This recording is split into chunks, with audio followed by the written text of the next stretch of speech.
এই মেয়েটির অতীতে একটি বিয়ে হয়েছে, ঘরের মধ্যে দ্বিতীয় স্বামী রেখে পরপুরুষের সাথে প্রেমে আবার লিপ্ত হয়েছে, বিয়ে করতে চাচ্ছে সেই প্রেমিককে। মানে দুটি স্বামী দিয়েও তার মন ভরেনি, অন্তর ভরেনি, দুই স্বামী মেটাতে পারেনি, তাই তৃতীয় স্বামীকে খোঁজার জন্য প্রেম করছে। এখন সেই ছেলেটিকে বিয়ে করতে চাইলো, ছেলেটি বলছে আমি তো ওকে বিয়ে করব না।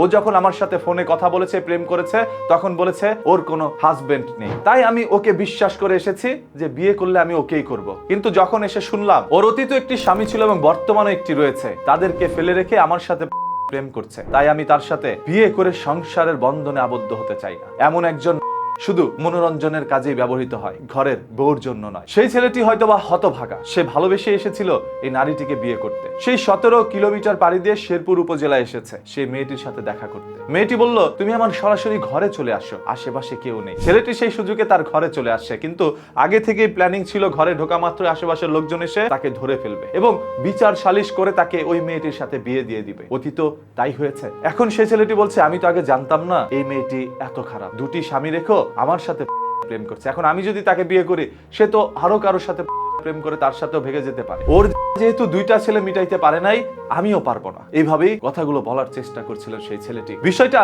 নাটকীয় মনে হলো, কিছুটা সত্য ঘটনা এখানে লুকিয়ে আছে। আমাদের সমাজে প্রতিনিয়তই এই ধরনের ঘটনাগুলো ঘটে যাচ্ছে, যেখানে ঘরের স্ত্রীকে সুখে রাখার জন্য স্বামী সারাটা জীবন ত্যাগ করে দিচ্ছে। প্রবাসের মতো একটি কঠিন জায়গায় বসবাস করে শরীরের তোকে ঘামে পরিণত করে মাথার ঘাম পায়ে ফেলেই তীব্র রোদে পুড়ে কিছু অর্থ উপার্জন করে সেটা স্ত্রীর হাতে তুলে দিচ্ছে, আর দেশে থেকে স্ত্রী সেই টাকা উড়িয়ে পরপুরুষের সাথে ঘুরে বেড়াচ্ছে। মনোরঞ্জন সম্পর্ক এমন কিছু নেই যেটা স্ত্রী করছে না। অন্যদিকে স্বামী তার স্ত্রীকে জান্নাতের হুর ভেবে মা বাবাকে না দিয়ে স্ত্রীকে দিচ্ছিল। পরবর্তীতে দেশে এসে জানতে পারে খালাতো ভাই, মামাতো ভাই, চাচাতো ভাই বা পাশের বাড়ির অন্য কোনো ছেলের সাথে প্রেমে লিপ্ত হয়েছে সেই নারী। এরপর স্বামী যেন বেঁচে থেকে যায়। এরকম অসংখ্য প্রবাসী মেশিনগুলো দেশে আসা মাত্রই বেশি দিন টিকতে পারে না, তিনি দুনিয়া ত্যাগ করেন। কারণ সেই অন্তরের জ্বালা কাউকে বোঝাতে পারে না। যে স্ত্রীকে রেখে গিয়েছিল একরকম, বাসায় ফিরে এসে দেখলো সে আরেক রকম। স্বামীর প্রতি নেই কোনো আবেগ, ভালোবাসা, টান। পরপুরুষের জন্যই তার মনটা হয়ে আছে উতাল। এগুলো দেখেই সেই প্রবাসী স্বামী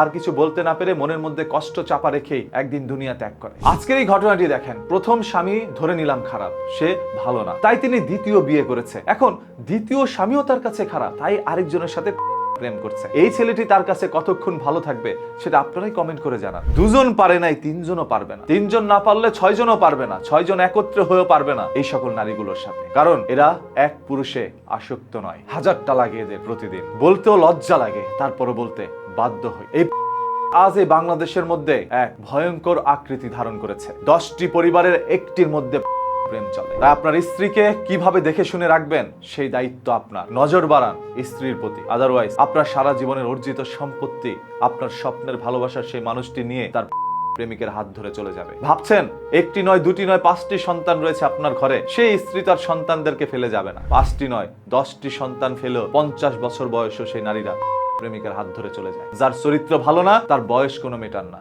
ওই যে কথায় আছে না, ভালোবাসার কোনো বয়স নাই। ভিডিওটি শেয়ার করে দেন এমন একটি তথ্য মানুষকে জানানোর জন্য, এবং প্রতিদিনের এই ধরনের ঘটনা জানতে এখনই পেজটাকে ফলো করে রাখেন।